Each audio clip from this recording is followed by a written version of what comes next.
Welcome to the SNN Network Canada virtual event. I'd like to introduce our next presenter, Darcy Taylor, CEO and founder of Eastside Games Group, formerly Leaf Mobile. Darcy, the floor is yours. Yeah, thank you, Paul. I'm super excited to be here to share our story. So without further ado, let's light this candle up.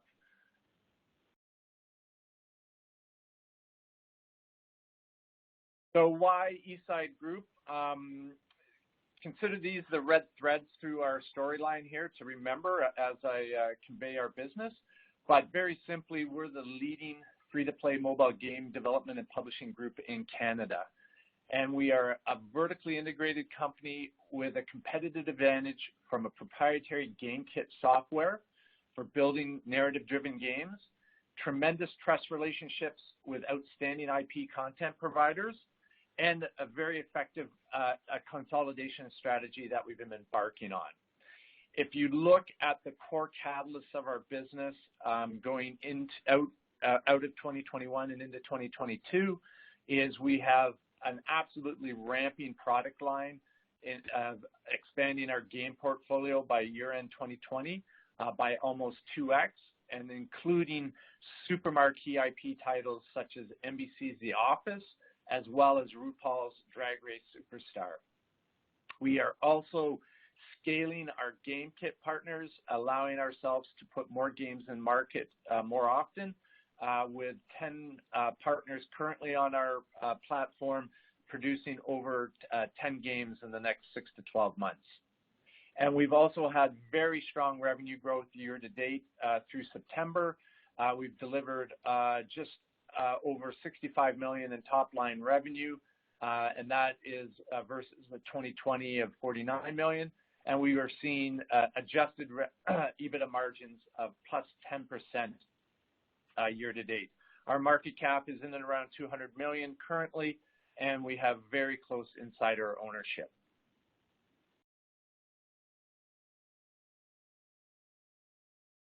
So just to give you a snapshot of where we sit in the business world, we consider ourselves a leading game platform technology company and developing and publishing group.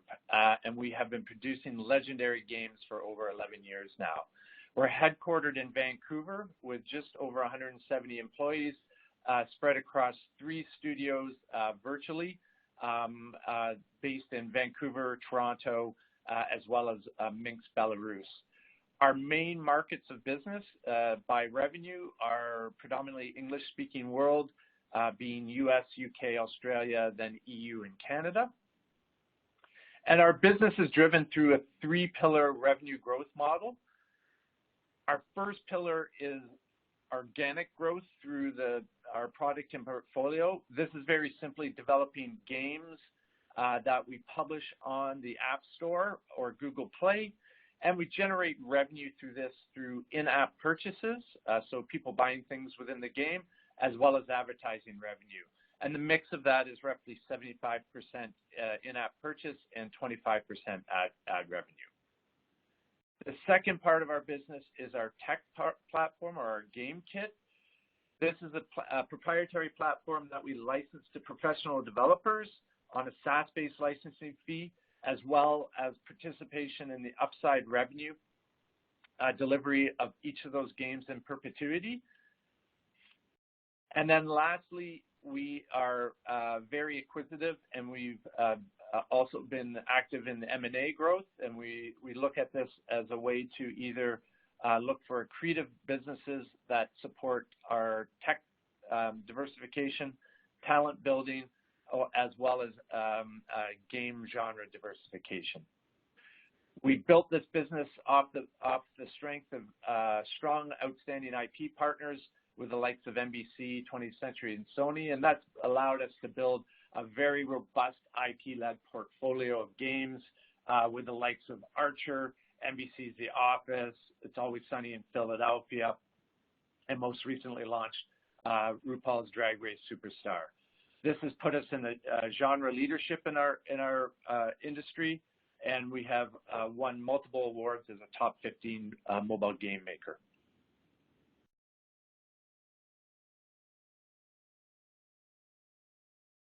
So if you look at our heritage and experience, we've shown proven execution, accelerated or hyper growth while delivering it profitably.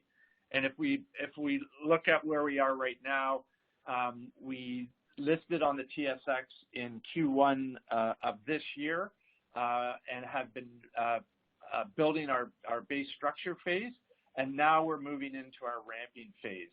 And within the Eastside Games Group, if you look at it, we exited 2020 doing $80.5 million, and in our last 12 months, at the end of Q3, we've delivered $90 million year-to-date run rate on the last 12 months. So seeing tremendous growth while delivering profitability.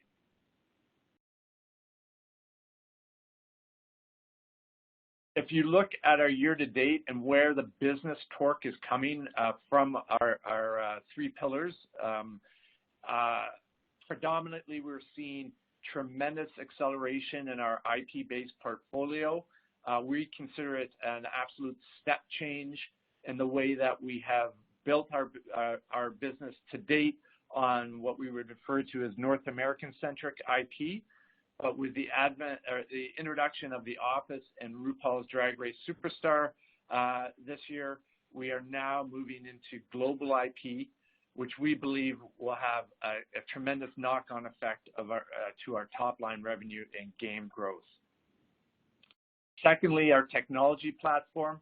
We're also seeing geographic diversification as well, with the likes of the leading independent developer in Australia, Mighty Kingdom, as well as Bigfoot in South America, joining our GameKit partnerships, as well as building on our platform and adding new feature sets.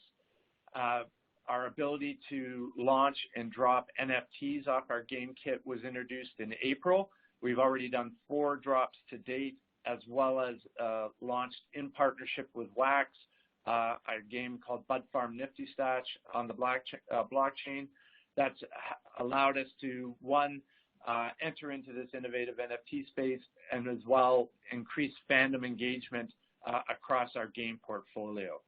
And then lastly, through M&A, we've seen 2 acquisitions this year with just shy of $200 million in total acquisition costs. And we've utilized those acquisitions to further build our portfolio and talent and drive our acquisitive growth.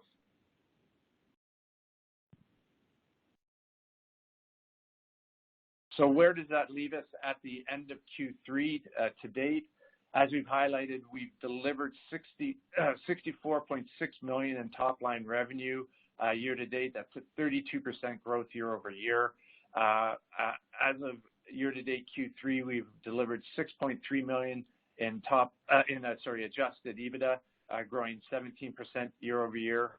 On a quarterly basis, we grew 4% versus last year, which was an absolute banner year with the shelter-in-place pandemic attributes in the market. And we currently have 6 active games right now that are generating the predominant revenue in our business. Our cash balance is at $13 million on our balance sheet, and we have untapped line of credits for over another $15 million with Tier A banks. So tremendously strong position going into Q3 and looking at that ramping and scaling going into 2022. So let me just go into why we think the opportunity going forward in the total accessible market is strong, and how we see ourselves capitalizing. So if you look at the gaming market, we sum it up very simply in three ways. Firstly, mobile is eating the world. And what do we mean by that? 50% of the world has a smartphone in their pocket currently, and that is not showing any signs of slowing with the advent of 5G rolling out, allowing content providers to provide even a greater or richer experience in the hands of potential players. Then if you look at gaming, gaming is eating mobile. Currently, more money is spent on mobile platforms through gaming than any other category singularly. And if you look at iOS, it's bigger than any other category combined. So if you're in a mobile world, gaming is a natural growth vertical to own. And then lastly, gaming is the entertainment vertical now. It's the largest and fastest growing consumer entertainment sector out there, bigger than music, bigger than movies.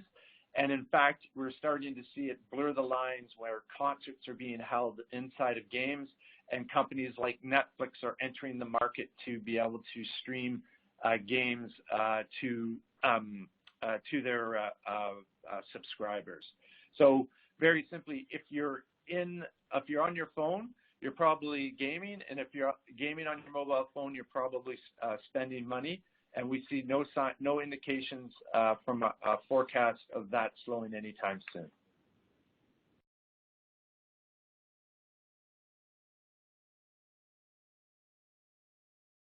So what does that mean for us? That means we have tremendous tailwinds as far as the consumer base of new players. And additionally, we have a ramping product pipeline that is going to almost double our game portfolio by the end, by mid-2022. If we look at the last 12 months, as we've highlighted, our 10 games delivered $90 million in top-line revenue.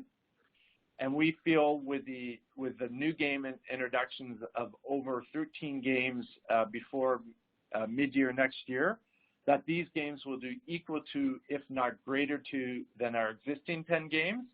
So you can see a very succinct glide path of growth going forward. And just to give you a flavor of what we've seen already with our most recent launch with Rupauls Drag Race Superstar, this was launched at the end of October. Our game has already surpassed 1 million downloads with 150,000 daily active users average. It's our biggest IP title to date. And our metrics already are hitting #1 rankings as far as in all games in over 3 countries, and #1 rankings in the role-playing category of which the game sits in over 44 countries. So a tremendous strength out of the gate, and it is our biggest revenue-generating game to date, and we're starting to see that. We'll start to see that recognized in our Q4 revenue. And we're not stopping just with that. We will be announcing the launch of The Office in the next month.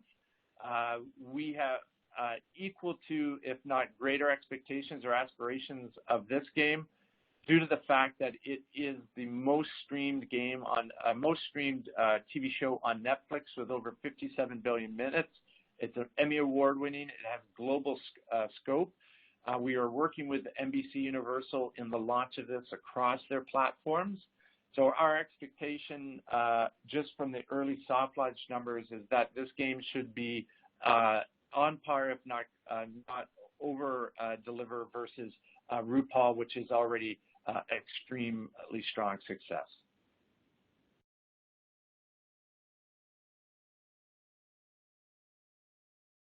Now moving to our game kit or our scaling of partners.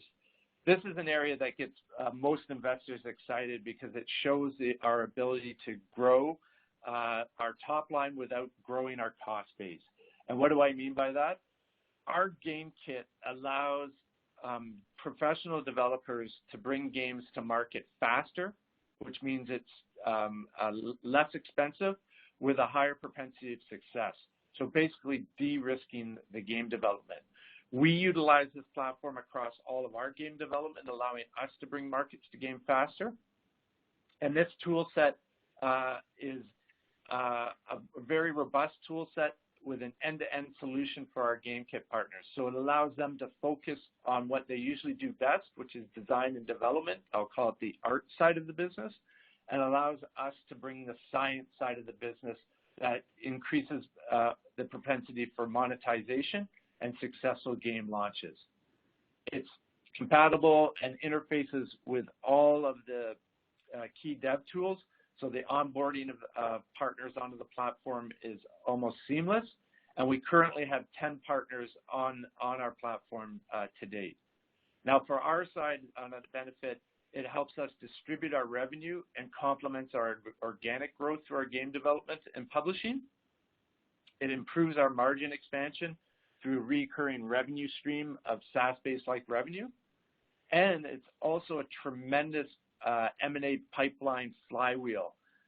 We utilize this to identify early stage breakout hits or strong partners that we think will work within our group, because during the development phase, we're working with their techs, their teams, and understanding their vision of the brands, which allows for us to have, I'll say, extreme vetting prior to any offers going out.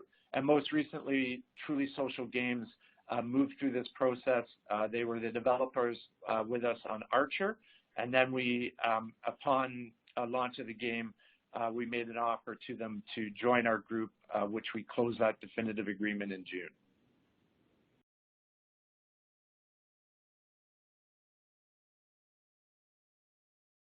Now, obviously, companies are made up of people, and we believe we have one of the best management teams in the business.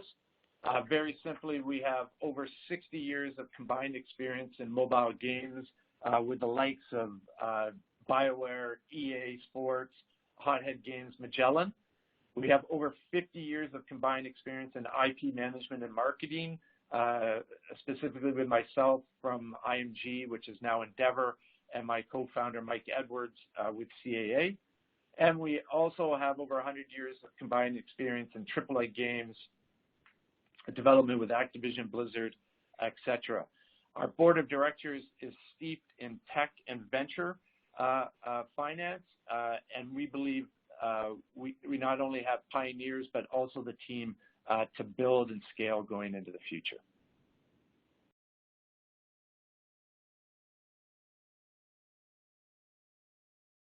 Now, if you look at us as far as where we sit in the public multiples and peer set against other companies, we consider ourselves lining up in two major areas.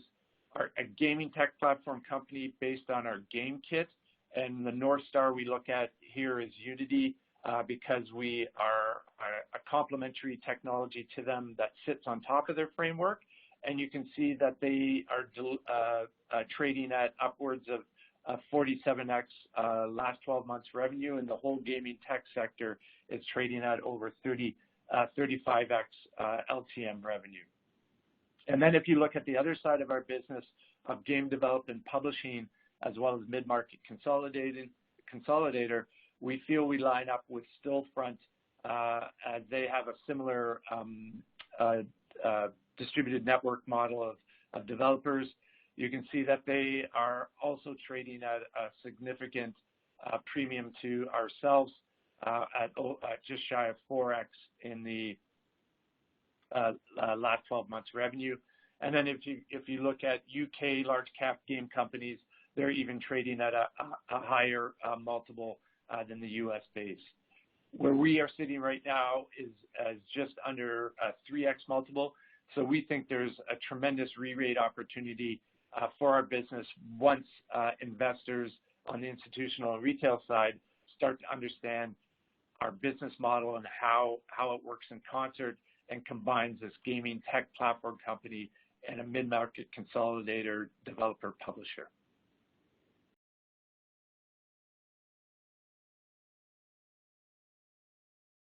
So just looking at a couple of the highlights on our current capitalization, I highlighted that our ownership is very close with 70% insider ownership.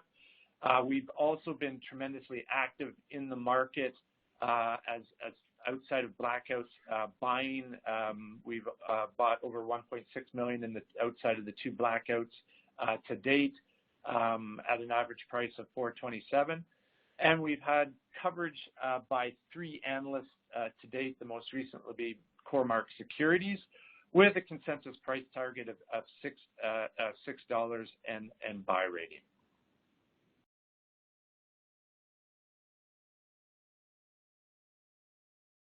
So just wrapping up before we move into questions, we see some tremendous future growth drivers. We believe that the scaling of our game kit partners and the ramping of our growth portfolio into a growing market provides a tremendous tailwind for our business. And we think between the generational re-rating potential from our multiples of being identified as a tech platform and studio consolidator, that scaling of our partners generating that SaaS-based revenue and ongoing royalties on the success of their games, the predominant ability to use our game kit as an M&A flywheel off the back of outstanding IP that we're ramping in basically a watershed moment in gaming for growth, and as well as having that scarcity of access to participate in the gaming area of Canada provides us a very strong institutional on-ramp to this sector. So with that, I will open the floor for questions and be glad to answer any of those that you have.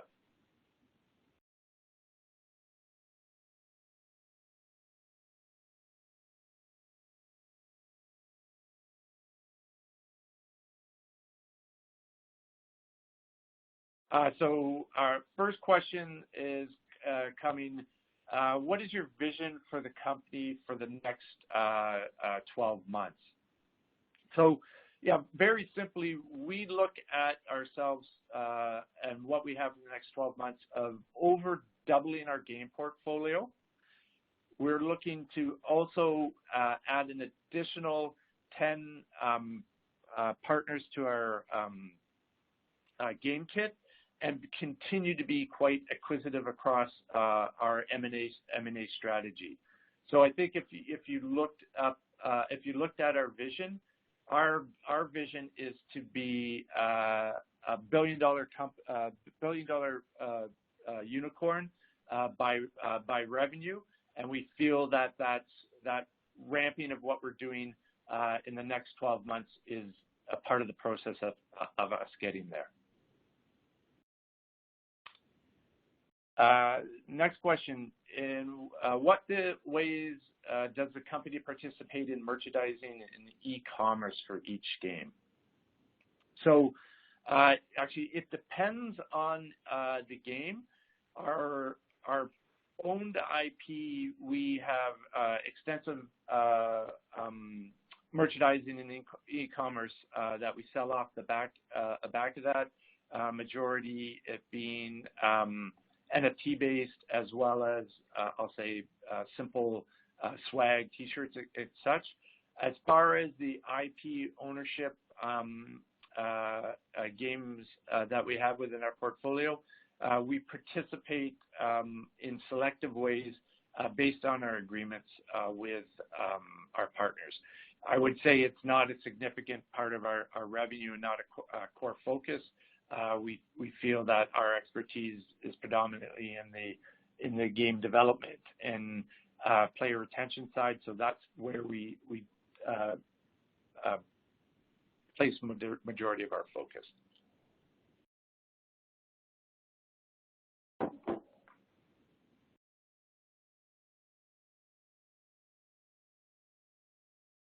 So I think that looks to be all of the questions to date. Let me do a quick refresh.